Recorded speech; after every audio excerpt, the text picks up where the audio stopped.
Hi everyone. Today we will discuss the two types of bond dissociation. First is homolytic bond dissociation and second is heterolytic bond dissociation. First we will discuss about homolytic bond dissociation because it is easy to understand. Homolytic bond dissociation, as the name suggests, homolytic.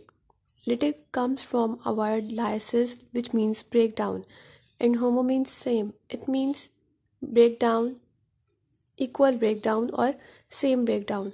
Homolytic bond dissociation is electronically symmetrical bond breaking, which produces radicals. Radicals means the atoms having free electrons.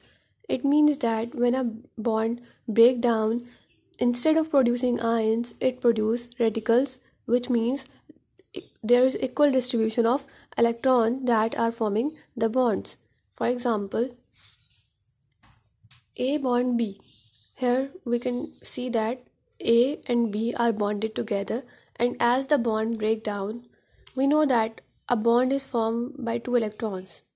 So you can see, or you can suppose that there is a bond having two electrons, one of B and one of A.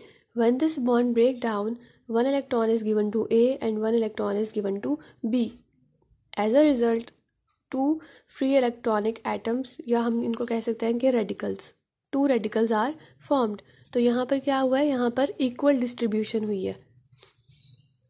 whereas if we talk about heterolysis dissociation of bonds, it requires the bonds to be polarized. It means that radicals will not be produced but the ions will produce. It means that the two electrons involved in bonding will go to only one atom. There will not be equal distribution of electrons, so ions are produced. Let's see. Heterolysis requires the bond to be polarized. Polarized means one will form cation and one anion.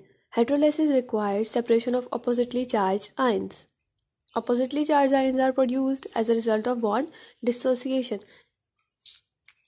The bond will be polarized before, as this one is positively charged and this one is negatively charged. Partial positive and partial negative charges are here. The atom having partial negative charge will take both the electrons which are forming the bond with it, like this, and other one left with deficiency of electrons. Hydrolysis is assisted by a molecule with an unshared pair. How will this reaction happen? So consider this also. This one is here and this is a electron assisted molecule having electron pair. Now you can see that when this bond break down, like this one, when this bond break down, B negative charge is here as we can see above, and when the A positive charge left, Y atom along with electron attack on it and make bond. Now you can question that why there is a positive charge here. The positive charge is because of the bond. When Y form bond with A, it uses both its own electrons. However, we know that when a bond is formed, one atom is given by A and one atom is given by B. So the bond form. But here, Y has donated its two electrons. Therefore, deficiency of electrons is caused and Y have positive charge. So here you can see that the bond is formed between Y and A and broken between A and B, and this is known as heterolytic bond dissociation.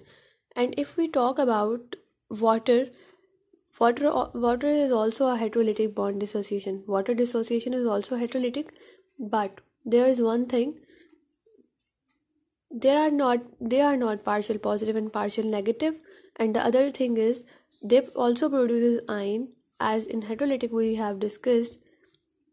But if we talk about water, we will say this process, this reaction as heterolytic bond dissociation, heterolytic bond cleavage. Heterolytic क्यों? Because we are talking here about the water.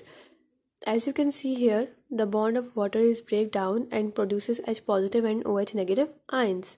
So hope so you have cleared the concept of heterolytic and homolytic bond dissociation. Thank you.